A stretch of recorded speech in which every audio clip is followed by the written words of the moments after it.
মোট আবাদি করেছি আমি এলো 2.5 বিঘা, তার মধ্যে 10 কাঠা ধান আমি কাটতে পারিছি, বাড়ি নিয়ে আসি, ঝাড়া হয়নি।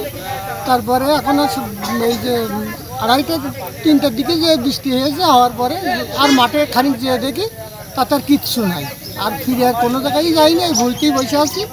এখন আল্লাহ যে হালে রাখে, এখন সরকার রয়েছে আমাদের, যারা পর্যবেক্ষণ করছে, দেখাশোনা, এরাই যদি সহযোগিতা করে যদি আমাদের কিছু করে, তাছাড়া আমাদের আর কোনো রাস্তা নেই। মনে করেন পানির টাকা, সারের টাকা, এগুলো তো দিতে হবে, এটা কেউ ফাও দেবে না।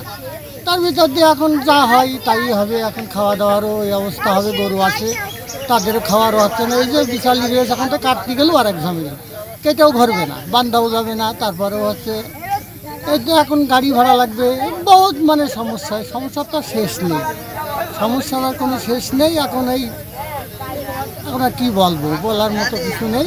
দুদিকে একদম পুরো শেষ, তাতে একটা ধান নেই।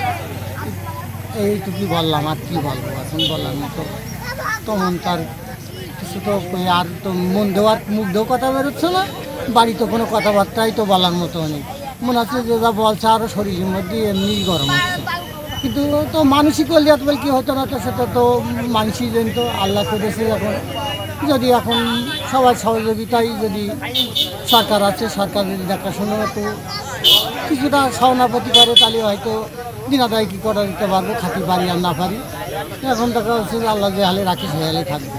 তার 3.5 বিঘা জমি, একই জায়গায় জমি, সেই জমিতে এই যে সারা বছর এই খরচ খরচা করে সব মাটি ফেলাইছে, নিয়ে আসি এসে এখন এই আধা ঘন্টা প্রায় শিল হয়েছে। এই শিল হওয়ার পরে এখন এই অবস্থা। এখন আমাদের কী অবস্থা? সরকার আমাদের মতো একটু নেক নজর দেয়, যদি আমাদের ক্ষতিপূরণটা একটু পুষিয়ে দেয় আর কি, তাহলে আমরা একটু সামনের দিকে এগিয়ে যেতে পারবো।